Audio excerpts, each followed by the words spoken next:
असं आहे की मनोज जरांगे पाटलांना मी मनापासून धन्यवाद देतो, त्यांचं अभिनंदन करतो. त्यांच्या नेतृत्वावर विश्वास ठेवून कोट्यावधी मराठा समाजानं त्यांच्या पाठीशी खंबीरपणे उभं राहण्याचं, कुठल्याही प्रकारचा शंका संशय न घेता जे काम केलं त्याबद्दल सुद्धा मी त्यांचं अभिनंदन करतो.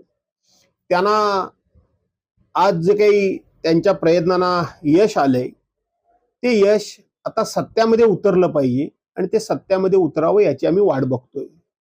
त्याचबरोबर ओबीसी मध्ये कुठेही आम्ही धक्का न लावता सरसकट सगळ्या मराठा समाजाला आरक्षण आम्ही देऊ असं जे सरकार सांगतंय आणि आमची देखील मागणी तीच आहे की तुम्ही कसं द्यायचं हे तुम्ही ठरवा.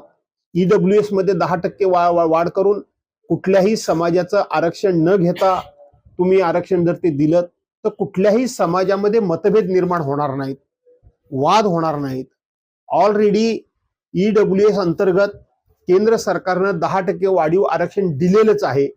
त्याच्यामध्ये 10% त्यांनी वाढीव द्यावं म्हणजे 50%च्या आतमध्ये ज्यांना ज्यांना आरक्षण दिले त्याला हात लावण्याचा प्रश्न उपस्थित होणार नाही. त्यामुळं ओबीसी समाज देखील अस्वस्थ होणार नाही आणि मराठा समाजाचं सुद्धा त्या ठिकाणी मागणी पूर्ण होईल. अशा पद्धतीनं सरकारनं त्या ठिकाणी काम करावं ही भूमिका मी सभागृहात मांडली आहे. त्या भूमिकेशी मी आज ठाम आहे.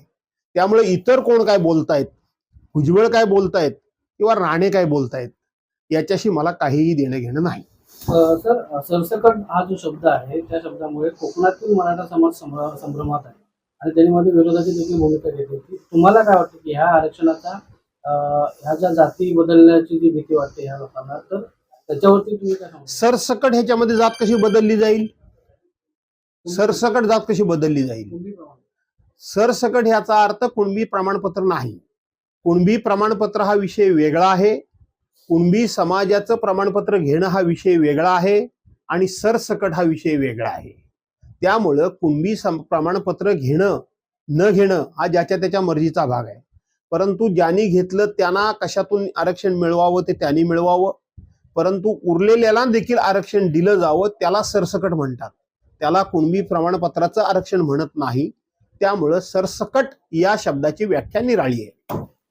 हा कायदा बनेल असं तुम्हाला वाटतं का? तुमच्या 40 वर्षाचा अनुभव आहे. मी अपेक्षा करतो किंवा मी विश्वास बाळगतो की मुख्यमंत्री पुन्हा शिवाजी महाराजांच्या पायाला हात लावून बोलतायत. त्या अर्थी हे आरक्षण मिळावं एवढ्याच माझ्या सदिच्छा राहतील. फक्त मी मागच्या वेळेला जे सांगितलं होतं की मुख्यमंत्र्यांनी शिवाजी महाराजांच्या पायाला हात लावून शपथ घेतली, ती भावनेच्या आरी घेतली की त्यांच्याकडे नक्की कुठला उपाय आहे याचं उत्तर त्यांनी द्यायचं आहे. काही लोक त्यांना पुढे करून या संदर्भामध्ये स्वतः मात्र कुठच्या कुठे मागे राहतायत का? माझा राहतायत असा आरोप नाही. राहतायत का? अशा पद्धतीची परिस्थिती निर्माण होऊ नये एवढंच मी अपेक्षा व्यक्त करेन. यापेक्षा या विषयावर मी जास्त भाष्य करणार नाही. एबीपी माझा, उघडा डोळे बघा नीट.